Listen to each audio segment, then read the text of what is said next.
करने पड़ेंगे अगर आपने अगले 2, 3, 4 या 10 सालों का होराइजन लेकर चलना है। ये अब हम जो गुफ्तगू आज कर रहे हैं, इसका मतलब यह है कि पाकिस्तान की ज़रा पैदावारी सलाहियत अगर आप देखें तो जो हमारी 5 मेजर क्रॉप्स हैं, जो हमारी स्टेपल क्रॉप्स हैं, उसमें 1/3 to 50% है of the world's best. I mean that is not a good position to be in. So पहले तो हमें सब पूछना चाहिए था कि हमने इतनी एग्रीकल्चर यूनिवर्सिटीज़ बनाई, पाकिस्तान एग्रीकल्चर रिसर्च काउंसिल बनाई, नेशनल एग्रीकल्चर रिसर्च काउंसिल बनाई, इतने अदारे हमने बनाए, पर हम खड़े हुए कहाँ पर हैं।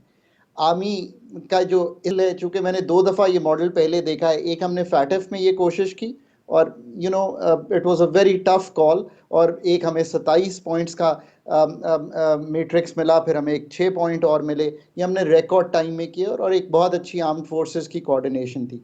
एग्रीकल्चर में उनका इसलिए ज़्यादा ज़रूरी हो जाता है कि इसमें कुछ ड्रोन टेक्नोलॉजी और कुछ ऐसी टेक्नोलॉजीज़ हैं जो ऑब्वियसली आर्म्ड फोर्सेस के पास कंफर्टेबली मौजूद हैं।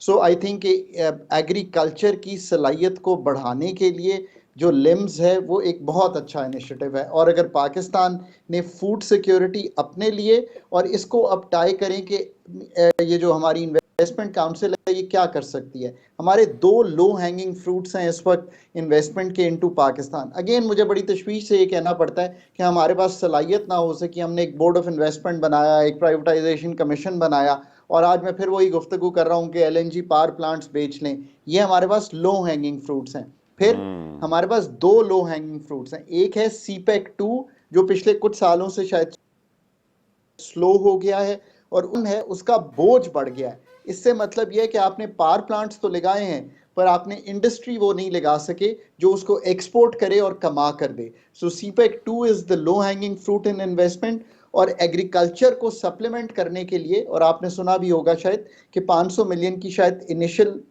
बात सऊदी अरेबिया से इन टर्म्स ऑफ इन्वेस्टमेंट जो है वो हो भी रही है जब ये काउंसिल का क़याम हुआ।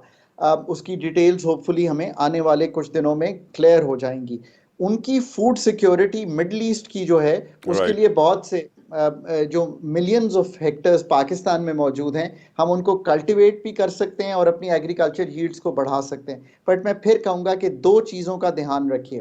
कभी भी आप डिलीवर करना चाहें ज़रूर होगी डिलीवरी, और ये अच्छा है कि आप मैनेजरियल और टेक्निकल सपोर्ट देना चाह रहे हैं। प्रोफेशनल्स हायर करें हर फील्ड में, और जो नंबर 2 सबसे ज़्यादा ज़रूरी है वो डोमेस्टिक इन्वेस्टर, डोमेस्टिक फार्मर, इनको जो है ना, इनको तरवीज दें कि इन्होंने आगे आना है। दुनिया में कनेक्टिविटी जो ग्लोबल वैल्यू चेन जिसका पाकिस्तान को पार्ट बनना चाहिए, वो डोमेस्टिक लोगों को एक्साइट करके होती है। किसी को कहें कि सड़क बना दे और किसी को कहें कि बस चला दे, ऐसे मुल्क कभी भी नहीं चलते।